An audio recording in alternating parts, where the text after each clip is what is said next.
Bonsoir à tous, bienvenue dans le forum de Girondins TV. On va refaire cette semaine l'actualité du football en général et celle des Girondins de Bordeaux en particulier avec, et c'est une première, je suis ravi, mon cher Marius, bonsoir, de vous accueillir Emmanuel pour cette émission. C'est un plaisir pour moi. Vous l'avez déjà fait par le passé, mais pas cette saison encore. Non, pas cette saison. Vous allez voir, la parole est un peu plus libre. Alain, bonsoir Alain. Bonsoir. Un peu plus libre. C'est pas qu'on soit bordé d'ailleurs, c'est pas qu'on soit contraint, c'est qu'on est juste un peu plus, comment dire, coquin. Voilà, hein, on va dire ça, taquin. Voilà, et puis on se met un peu sur... Voilà, on se rentre dedans. Voilà. Un petit peu. Et puis j'ai envie aujourd'hui avec Marius. Je vais avoir du répondant au moins. Et bien justement, parmi les sujets d'actualité ou les sujets de débat sur lesquels nous allons peut-être, pourquoi pas, un peu nous chamailler. On va revenir sur Bordeaux-Lorient. Alors, c'est pas le match en lui-même qui va nous mettre dans tous nos états parce qu'on va être assez d'accord autour de cette table. En revanche, il y a une action. Et je sais que déjà Marius... Et Alain, il sourit parce qu'il sait de quoi je parle. Vous n'êtes pas d'accord, donc c'est marrant, on va parler de ça. Nantes-Bordeaux, c'est demain, coup d'envoi à 17h de cette rencontre. On va bien évidemment aussi évoquer la 18e journée de Ligue 1 avec le déplacement des Bordelais à Nantes, c'est-à-dire le derby de l'Atlantique. On va revenir sur la Ligue des Champions, la qualification de Monaco, celle de Paris, un peu plus compliquée, quoique non, pas la qualification, mais le match au Nou Camp. On va parler de l'actualité en général avec coup de cœur, coup de gueule. Vous le savez, coup de cœur, c'est Diabaté, tiens, qui fait partie des 10 meilleurs buteurs de Ligue 1 en activité. Eh oui. C'est énorme. Et avec une statistique en plus impressionnante. Le coup de cœur aussi d'Alain Baudron, c'est le but de Stéphanie Roche. Alors ce nom ne vous dit peut-être pas grand-chose. Vous verrez la vidéo, elle a marqué un but exceptionnel. Et mon cher Alain, elle est nominée, on dit, pour... le prix Puskás.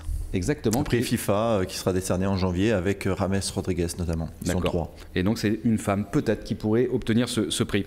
On va parler aussi de Grégory Sertic qui a été élu par les lecteurs de Sud-Ouest sportif de l'année. On va parler aussi de Cédric Barbosa. On dira pourquoi on parlera de Cédric. Et puis il y a un coup de gueule. Cette émission va bien que si ça bouge un petit peu, que si Alain est remonté chafouin-man avec nous ce soir. Alain, il a un coup de gueule. Il s'agit du club franciscain que vous connaissez bien, qui va se déplacer à Nantes. Et alors là, je pense que Marius, qui découvre le conducteur, sera d'accord avec vous. Avant d'évoquer tous ces sujets, je vous propose de retrouver Olivier Faure, le flash d'actu en marine et blanc. Bonjour Emmanuel, bonjour à tous, ravi de vous retrouver pour les dernières infos de la semaine des Marines et Blancs avec un entraînement à huis clos ce vendredi matin pour les hommes de Willy Sagnol.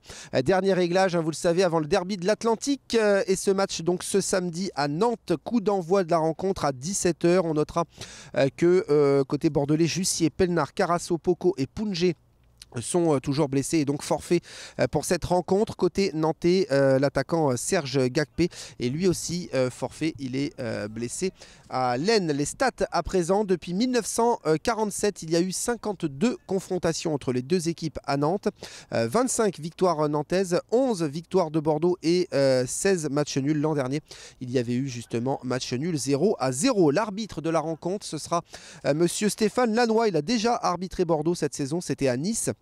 Lors de la 3e journée, ça s'était soldé par une victoire de Bordeaux, 3-1. Enfin, le tirage au sort des 64e de finale de la Coupe Gambardella a eu lieu. Les jeunes Girondins affronteront Montpellier à Montpellier. La rencontre aura lieu le 18 janvier prochain. Voilà pour les dernières infos, Emmanuel.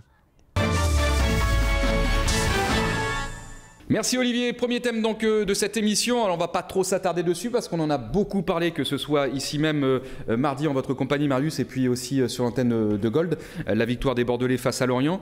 On va quand même revoir les buts ensemble et puis surtout s'attarder quelques instants sur comment dire un fait de jeu. Sur lequel je pense que vous n'êtes pas d'accord. Donc ça c'est l'ouverture du score. Non. L'égalisation, pardon. L'égalisation. Ouais, merci Marius, l'égalisation. De Wabi Kazri, 5e but de la saison. Oui. Avec un beau loupé de Lecomte. Oui, là, qui n'est pas bon. Là. Il s'est troué complètement. Il a été bon après. Mais... Lecomte n'est pas bon. Non, le compte n'est pas bon. Alors j'ai plus les passes décisives de Wabi, il en est au moins. C'est la deuxième. 5 ou 4. Non, Wabi Kazri, 5 buts, 2 passes décisives, puisqu'il avait fait une passe décisive à Diabaté pour le match à Amiens. Et la deuxième sur ce match-là. Je croyais qu'il en avait déjà. Non.